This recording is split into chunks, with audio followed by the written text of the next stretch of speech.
Hi. Good evening, everyone.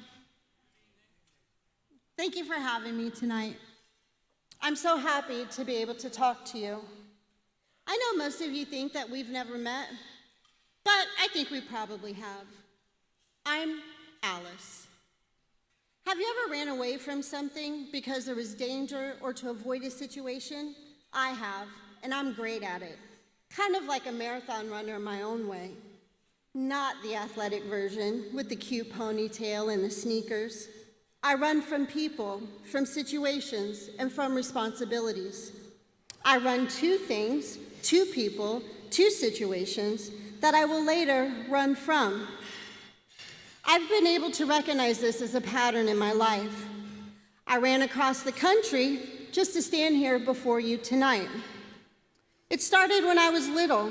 My mother was in the Air Force, so it was normal for us to move around. And we did, both in the United States and internationally. We were stationed in Tampa when I went into foster care at the age of 12. I became a ward of the state. My mother continued to travel and serve, and my stepfather went with her. The good news is that his sexual abuse of me stopped.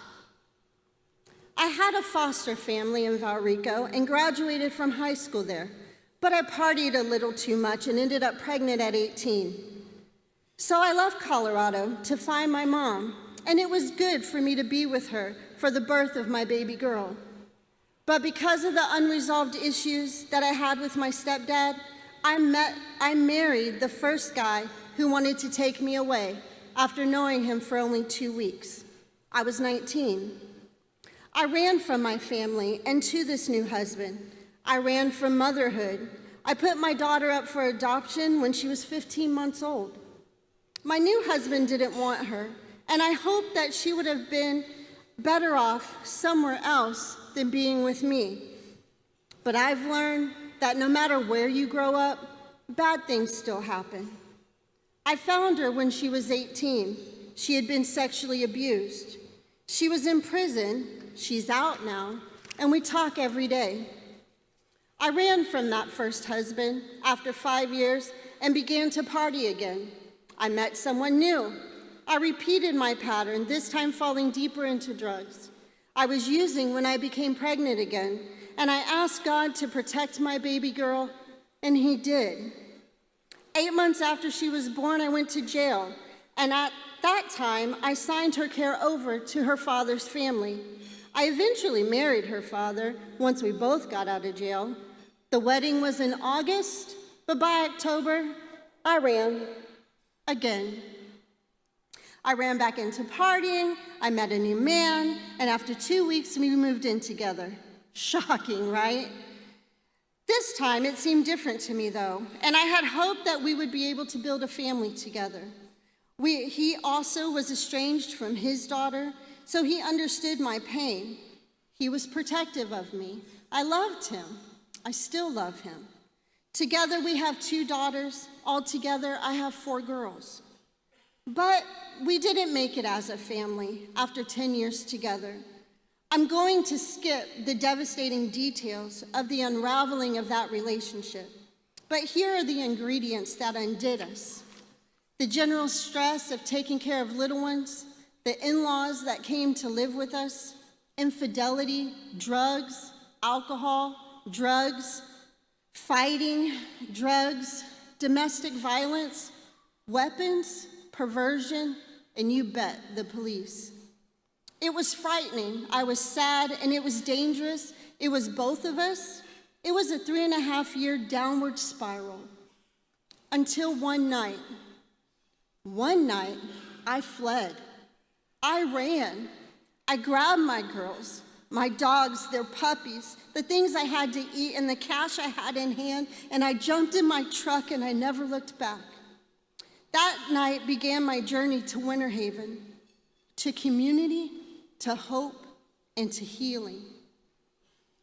We drove 3 days from Colorado, sleeping in the truck, trying not to get caught by my husband or the police that he said was chasing us. My first memory waking up was a flashlight shining in my face in one early morning. I had fallen asleep at the wheel in the middle of a country road. I had no idea how long I had slept. The officer said, ma'am, would you please put your truck in park? I had been asleep with my foot on the brake, and I know it was the Lord who held it there.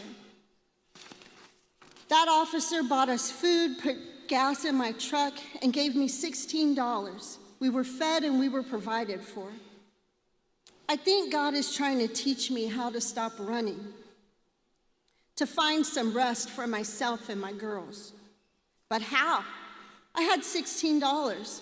My company had a job opening here, but I still had a mortgage to pay back in Colorado.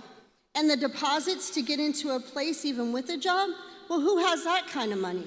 Not Alice. I tried to apply online for assistance with numerous programs, but they had closed their applications since 2017, and it looked like I would have to go back. I was absolutely down to the wire. I had no more options. Then I was connected with Heart for Winter Haven and with Brandy.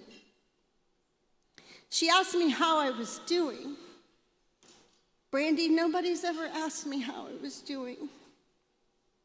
She helped me get into an apartment building, a 2-bedroom that was more than my house in Colorado. They helped us. They took care of us as we were their own family.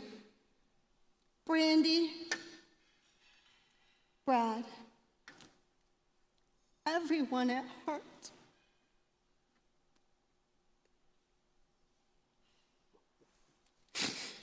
Thank you.